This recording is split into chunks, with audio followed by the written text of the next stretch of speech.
if you're a technician out there in the field, if you're somebody on the phones, if you're a manager or an owner, we're going to share some things in this episode that are going to take your game to the next level. And if you implement them, you will see an increase in your conversion rate, in your average ticket, and in your customer satisfaction. I promise you. Welcome back. Another episode of the Tradepreneur Show. Patrick Summers, your host, co-host Tanya Priest, and we've got some exciting information to share with you today on how to level up your game. Options. We all like options, right? Mm-hmm. I'm guessing you like a lot of options in shoes. Oh, yeah. Is that chauvinistic? Was that? No, not at all. I mean, true. Yeah. So do you. Yeah, so do I. And so did my business partner, Francisco. He loves you. So, but options, right? Why do you have? Why do you need more than one or two pair of shoes? Well, you want options. You want options, right? What's your mood? Where are you going? Right. You know, are you going for look or are you going for comfort? Mm-hmm. Or are you got the really nice shoes that got the look and the comfort? Right. So, look, when we go into a home as a technician, now this can be technician, salesperson, whatever. You've got to give the customer options. And I will tell you, when you do not give options, when you withhold options, you're withholding information from the customer. Right. And they can't really make the right decision if they don't have all the options. Again, I love the medical analogies because I was in the medical field. And so I can relate to them really well. I think most people can, because regardless of what you do, we've all been to a doctor. Right. We've all either had some challenges or know someone who has, and we had to make decisions for our healthcare, right? And there's a big thing about getting options, having the doctor give you the right options. Well, you know, there's surgery. Doc, is that my only option? No, you can lose 65 pounds and you could start exercising and we could send you to some rehab. And I believe if you do that with losing the weight, your knee should be fine. Your knee will recover. Oh, doc, so we should do that first. And then if that doesn't work, surgery? Yeah. Well, why didn't you tell me? Why did I have to ask for that other option? Because I'm a surgeon, right? Surgeons cut. But you get the point. So listen, when you go to a home, couple things with options, couple deadly sins that I see of presenting options. Number one, too many options, right? Confusing. Confusing. Very confusing. Options that are disconnected, right? They just like, they don't flow. And you're talking about all this different stuff. Now, there is a way to present that kind of disconnected option. And when done correctly, works. The other thing is options that don't address like the problem. It might be wrapped into the option somewhere, but the homeowner or the business owner, whoever your customer is, doesn't really understand what you're presenting. And that's in itself a whole other issue, right? Is not understanding. And why does the customer not understand? Well, one is that how you present, the language you use. Right. Analogies, things like that. Yeah. So they can understand it. Yeah. Like a doctor came to you and said, Tanya, you know, I'm going to do an exam. I need you in the supine position. If you're not familiar with that word, you're going to be like, huh? Right. Squeeze me, right?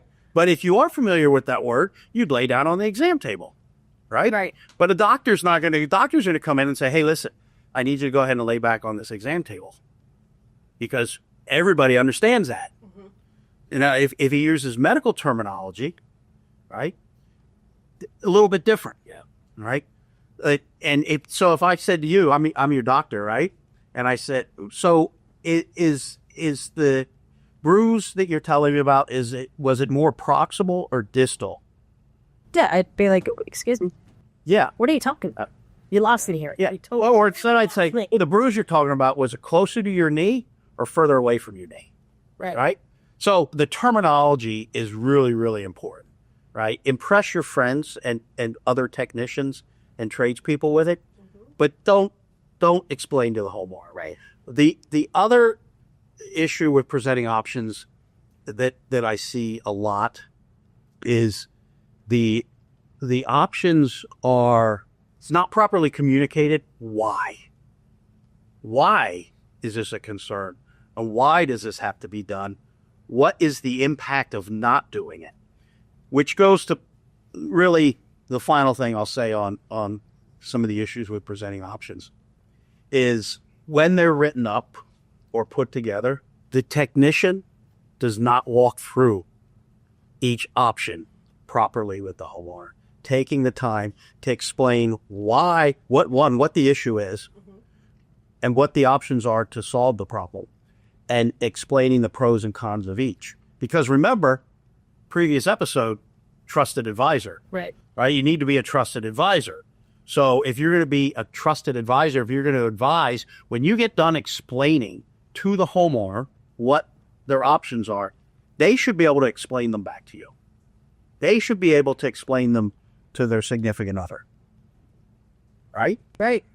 Maybe not to the greatest detail that you did, but you basically explain it. Well, I just had a question for you. So, like, how do you as a technician figure out if the client is understanding you? Like, what are some of the things that you kind of check in with them to say, well, is this making sense? Yeah, well, that's a really good question. So you want them engaged, right? So one of the best ways to help do that is, I'm going to use the example of a water heater here. If you could take them to the water heater and show them, or if you can bring what you're talking about to them. So in this case, I would say a condenser fan motor, right? If you could bring a new condenser fan motor to them and say, hey, look at this, feel the shaft, see how there's no play in it, things like that. So a show and tell, all right? That's really neat. But deeper to answer to your question is you have to show and tell. You have to ask them questions. And are they asking you questions? Right. And the question you should be asking is, okay, that's the first option. Do you understand that? Oh, well, I think so. I mean, it basically that makes the fan spin, and with that part's not working, and the fan won't spin without that part. I mean, that's the level of understanding. Mm-hmm. Yeah, that's exactly correct. Do you have any questions about this option?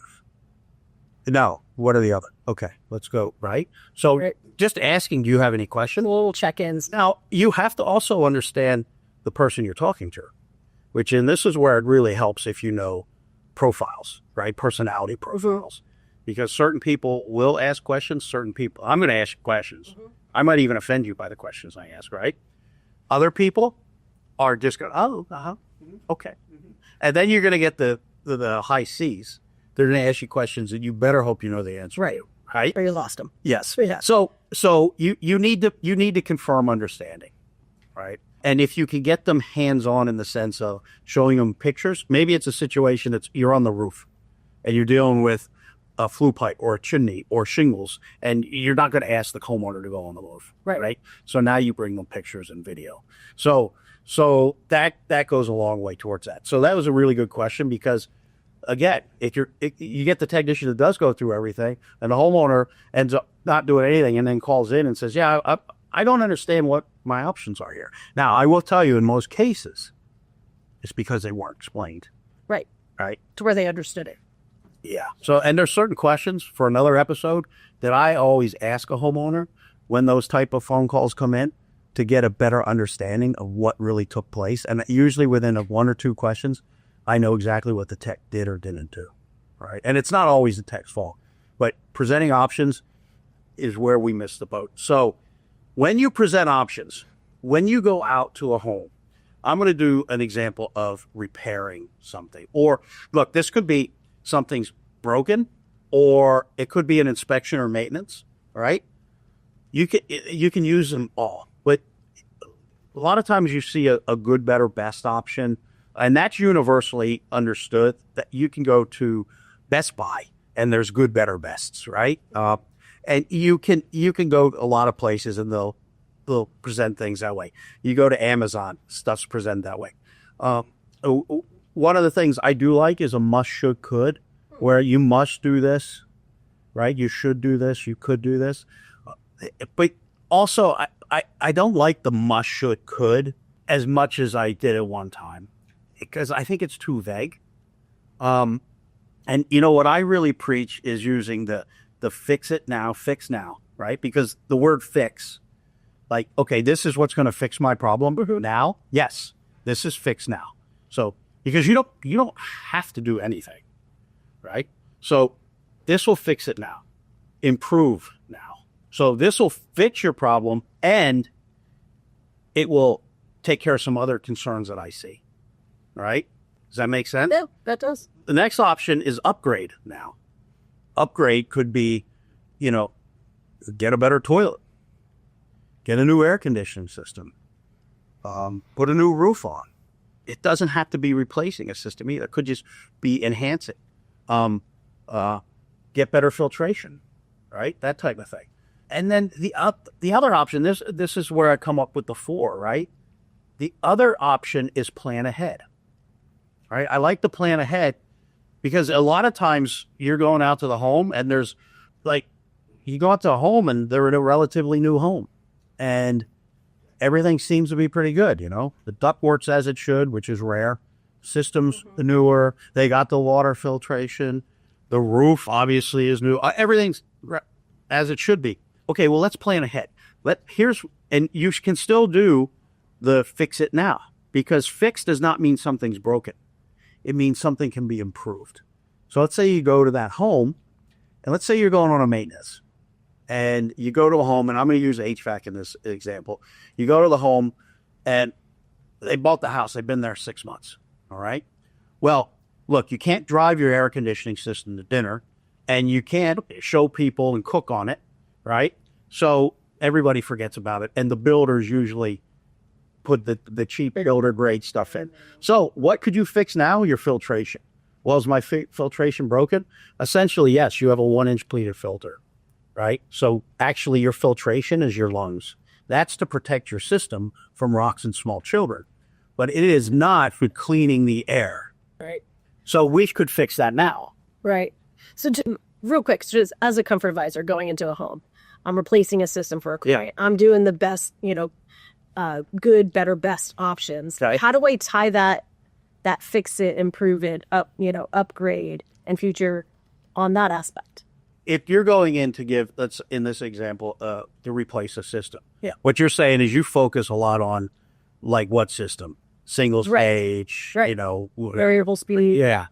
And so you're not really saying fix it now, improve. Right. Or must, should, could, right? Yeah, whatever. Better, best, but there's got to be other ways to utilize what you're talking about. Well, and there is, in the sense of, look, you're helping them pick the system that's best for them, right? So maybe it's a vacation rental, and they're not there a whole lot, and they're budget conscious, so they just need a basic system to take care of that place, right? All right, so now you've helped them decide on the system. But now what other things would be beneficial that might not come with that system, right? No. So the fix it now is look, you need a new system. Right. Now let's improve. So we're going to get your system. How do we improve the system you already have? Well, I read it. It's not really important to me. I just budget. Okay, great. Let me ask you something. Is being able to make sure your tenants or your renters, when they move out, have set back the air conditioner? Oh, yeah, that's really important. I mean, I get these electric bills. These bastards leave, and it's 68 degrees. They're hanging meat in there. Well, great. What if we upgrade you to this Wi-Fi thermostat? Right? Now, most thermostats, this day and age, are Wi-Fi. Right. But there's ones with greater levels of control. So what about, the filtration? This is a standard filtration. I don't care. I don't need that the tenants to have good air. The air is good enough. No, sir. Let's talk about upgrading the filtration to protect your investment in this new system, because you don't have control over what these people are going to be doing in your house, right. Who's coming in and what they're doing. And you say they're not supposed to smoke. Maybe they smoke. I don't know. But here's the thing. we can upgrade filtration. The better filtration is going to be a better protection to your system, to your home, right? It's going to help with maintenance and extending the life of your system. So you select the system that's right for them, but then, and for, in that case, almost the fix it now is the system. Right. But how do you improve now? Right. If the ductwork doesn't look good, things like that. So you're saying like to do the improve is to protect their investment, right? Well, in that case, that's why a lot of times people will, I don't want the indoor air quality. I don't want that. This is a rental. I'm budget conscious. I don't care. Okay. Well, if you're budget conscious, you really want to protect your system. Right. You want to keep your coil clean. So I would recommend you put a UV light in the coil to keep that coil clean, right? And I would recommend upgraded filtration to keep even more from getting past that filter. So now, see, and that's another thing in presenting options. What matters to the homeowner? In this example, we're talking replacement. We already know low cost matters to them. Right. So they don't want to spend a lot of money. They just want a system that their tenants can use and keep them happy. Okay, great. Now, a lot of people would say, oh, they don't want to spend a lot of money, so I just presented this option. And then I walked out, says, oh, the deal didn't blow up. It's like Grant Cardone says, if the deal blows up, you never had a deal. Right? So they're budget conscious. They don't want to spend a lot of money. Then you need this filtration because it's better off investing this now, because now, there's a whole lot of tax advantages in doing this work to your rental property now versus paying us later because of issues that happen because the coil's dirty, right, and the efficiency's down and things like that. So see, a lot of times we hear what the homeowner's saying and we apply our belief system to it, and then we just go with it. Oh, that's right. And we don't realize that, this person's budget conscious. They don't want to spend a lot of money. Great, then they're going to need upgraded filtration because that's what's going to save them money and protect their investment in the long run. But a lot of times we just say, oh, okay, well then just don't talk about anything else because, just here, this system, and then you don't talk about any of that other stuff, right? Right, so you got to change that in your minds. Correct. And you didn't present them the options. You withheld options because of your belief system. Right. But back to presenting options. When you present options, when you create the options, again, the fix now, the must, whatever you want to call it, is from a technician perspective, it's either, it could be the system if you're a comfort advisor, but it could be it should be what you need to do to fix the system, to fix the home, whatever you're there for, or the business, right? So let's say in this example, I'm going to go back to the capacitor. Let's say the capacitor's out on the condenser, all right? And you know that you've tested it, the motor's still working, right? So the must or the fix now is replace the capacitor. That's the first option. Okay. Right? Now, you also know, though, that because that capacitor went out, even though the motor's working, it's going to have a negative impact on that motor because that motor was running with not enough of the capacitor, the microfarads and everything doing what it's supposed to do. And so that motor is probably running a little bit hotter than it should, so on and so forth. So it's worn on that motor. Plus, the motor is probably the same age as the capacitor. So the improve now, or the should, would be like, listen, we should go ahead and take care of this capacitor and the condenser fan motor. In fact, if we replace the condenser fan motor, even though we can get away with just replacing the capacitor, part of that, in our pricing anyways, comes with a capacitor.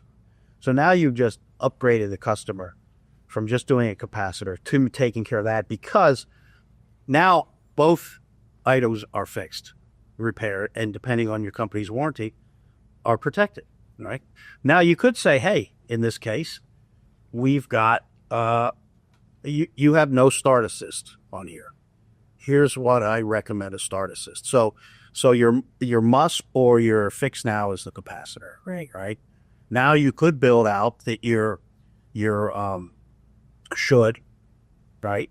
Or your improve now could be, let's do the condenser fan motor, the capacitor, and let's put on a start assist on this system. Okay, here's why.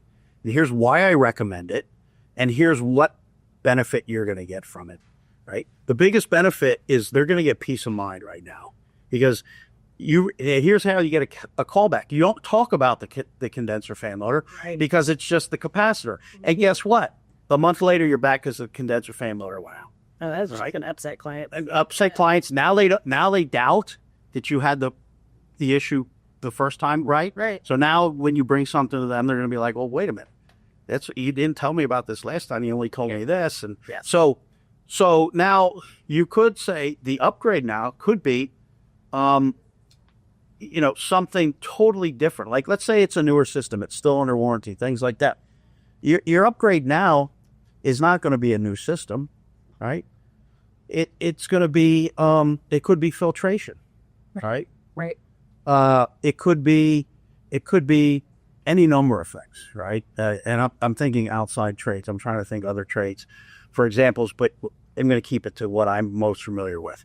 And now, if it is a system that's in the replacement age, it's out of warranty, is inefficient, things of that nature, and now it could be consider a new system. Is that something you'd be interested in learning more about? Listen, right here, this is magic. What I'm going to share is magic because there's an option that I would tell every homeowner, and I tell our technicians too, that I do not write down, but I have a conversation with them. And I say, and this is how it go. Like, so if I come to you and I'll be like, Tanya, listen, I checked out your system. I found the issue, right? Now, I found a couple other areas that are a concern to me, and I'm going to go through each one of them with you because your job is to tell me what you want to do. My job is to tell you what I found and my concerns and help you understand the pros and cons of each one. And your job is to tell me what you want to do that's best for Tanya and her family. Does that sound fair? Okay. Now, here's what I want to tell you, though. The first option, I had not written it down here because I don't think it's a smart option. But I want you to know this is an option. So your very first option is to do nothing. Tell me no. Right? Now, I don't write it down because your system's not cooling. Right. Or your system's 15 years old, whatever it is. So I want you to know that it's okay. No is a perfectly fine answer, and do nothing is one of your options, all right? But I just want to talk about the options so they're actually going to get you out of the situation you're in today. Does that sound fair? Yes. So what you've just done there is, one, you've explained to the homeowner that you found out what the issue is and there's some other concerns. You're going to share with the customer what they are. You're going to help them understand what they are. You've assured them that they are in charge. And then you went and you said, look, and also I want you to know that the one option you have is to do nothing. And why you're not writing it down and it's not smart. Because what you've just done now is you've given look, when you put somebody's back against the wall, they get in a very defensive, protective mode, right? And they shut down. You've just given them a door. You've just told them it's okay to leave. And now they're in control. Correct. Yeah. Correct. And so does a customer say no? Sure they say no. Now, a lot of times, especially if they have an issue, the reason they're going to say no, it comes down to like and trust. They don't like and trust you. That's a hard reality, but that's the truth, right? Right. So you've got to get the customer. That's why the rapport building, right? And establishing yourself as a trusted advisor is so important. Because by the time you get to presenting options, they need to know that you're there for their best interest. Right. And guess what? Yes, you're going to get some do nothing. And sometimes it's just going to be like, no. Because now they know Bob, who has a friend that lives in Antarctica. Right. That used to work in air conditioning, and they're going to have him do it, right? So, and that's fine. But the thing is, you're going to get more yeses. You're going to get higher tickets. And this is the great thing. Everybody that's listening, there's a group of people in the trades that are like, they think sales is a bad word. No, because guess what? When you do it correctly and you do it ethically and you show up to serve, yes, you get higher satisfaction. That's right. Right? If you do it correctly and you solve problems, people are grateful. Yeah. Because I'm sure you can share countless experiences where you've spent money and maybe you weren't planning to, but you feel so grateful because you were taken care of. Right. You were heard, and problems were solved. Right. Right. You may not be at that place at the moment, but as the experience with an individual gets you there. Right. So presenting those options in that manner is so critical. All right. Now, once you present options, one of the options that I mentioned in this example was replacement. Now, there is a way to present that will up your chances of a homeowner or business owner wanting to move forward with that. Mm-hmm. And that is, listen, if you're a technician and you're doing what they call a turnover, right? And that's one of the options, fantastic. Present it right, you increase the success and the customer satisfaction. Now, the homeowner says, no, that's not something I want to consider at all. You're crazy. Just fix it. Fix now. Okay, great. I'll get that taken care of for you. Right? Fine. Fantastic. But if you explain to a homeowner why they should consider a replacement and they understand that they're just considering it, then they have an option and you're still there. Right. Right. And that's a part of it. I'm going to go into the next episode into great detail on this. But when you can present an option and they know that, listen, this is your option, but these other options don't go away. They are all still alive, including do nothing. Right. But why not get the information to make the right decision? And if you want to know the right way to set that up with a homeowner and turn over to increase your chances of getting a new system installed, increasing customer satisfaction, increasing your earning, you're going to have to tune in to the next episode because I ain't covering it here. Those that have stuck around with us, thank you very much for listening. Thank you for supporting the show. Really appreciate likes, listens, shares, and you can find us. Make sure you tell all your friends and family. You can find us anywhere podcasts are found streaming. We're also on YouTube, so if you want to see if I look as good as I sound, just check out the channel, man. It's there, and Tanya, you'll know what color her hair is now because it's got a bright light shining on it. So thanks again for tuning in. Next episode, we are going to show you how to have success regardless of what trade you're in when it comes to replacement options.